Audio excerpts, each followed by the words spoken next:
ملک غور کا بادشاہ بہت ظالم تھا۔ لوگوں کے مویشی زبردستی پکڑوا لیتا، ان سے صحت کام لیا جاتا اور دانے گھاس کی پرواہ کوئی نہ کرتا۔ نتیجہ یہ کہ اچھے خاصے تندرست جانور 1-2 ماہ میں ہلاک ہو جاتے۔ بادشاہ ایک مرتبہ شکار کھیلتا لشکر سے بچھڑ گیا۔ رات ہوئی تو ایک گاؤں میں ٹھہرا۔ دیکھا کہ ایک کسان اپنے گدھے کو ڈنڈے سے مار مار کر اس کی ہڈیاں توڑ رہا تھا۔ وہ اسے سمجھانے لگا کہ بے زبان پر ظلم نہ کر، یہ حیوان بھی ہماری ہی طرح جاندار ہیں۔ کسان پورا فلسفی تھا مگر بادشاہ کو نہیں پہچانتا تھا۔ بولا، اے اجنبی، تو میری مصلحت سے واقف نہیں تو مجھے برا بلا نہ کہہ۔ حضرت خضر علیہ السلام کے متعلق تیری کیا رائے ہے، جنہوں نے ایک غریب مہلا کی کشتی کا تخت توڑ دیا تھا؟ بادشاہ نے کہا، اس علاقے کا ظالم بادشاہ اچھی کشتیاں چھین لیتا تھا۔ حضرت خضر نے جان بوجھ کر اس کشتی کو عیب دار بنا دیا تھا تاکہ ظالم اس کی طرف لالچ سے نہ دیکھے۔ کسان نے کہا، پھر میرا فعل بھی جائز ہے، میں اپنے گدھے کو اس لیے زخمی کر رہا ہوں تاکہ بادشاہ کی گندی نظر ادھر نہ پڑے۔ تندرست گدھا ظالم بادشاہ کے قبضے میں چلے جانے سے یوں ہی بہتر ہے کہ وہ زخمی ہو اور میرے ہاتھ میں رہے۔ ہمارے ظالم بادشاہ اور اس کی حکومت پر لعنت ہو، یہ کام بہت 4 دن کی عیش کی خاطر خدا کے خوف سے غافل ہے۔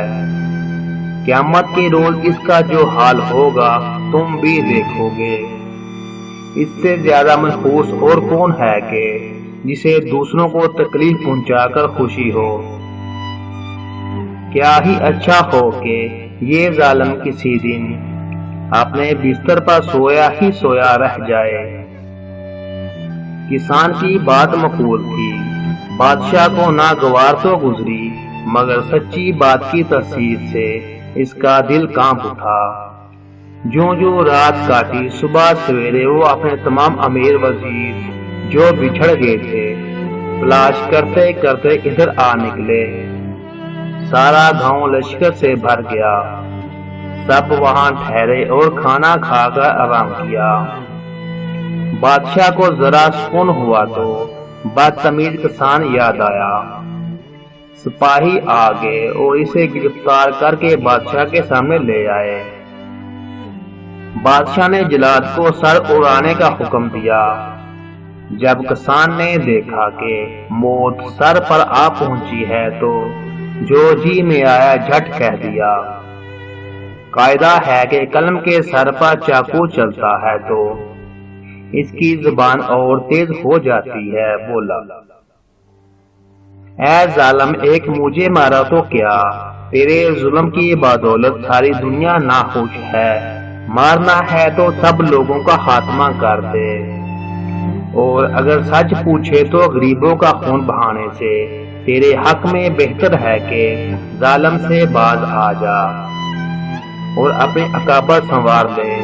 اس سے کیا حاصل کے 2-4 خوشمدی مفت خور تیرے سامنے بڑی تعریف کریں اور ساری دنیا پیٹ پیچھے تجھے لعنت ملامت کرتی ہے۔ سچی بات نے اپنا اثر دکھا دیا۔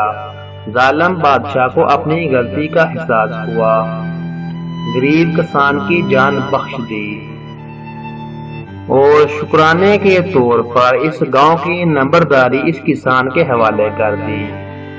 پیارے بچوں، ہمیں بھی چاہیے کہ ہم ایک دوسروں کو اس کے عیب بتائیں تاکہ وہ اپنے عیب کو درست کر سکے اور اچھا انسان بن سکے۔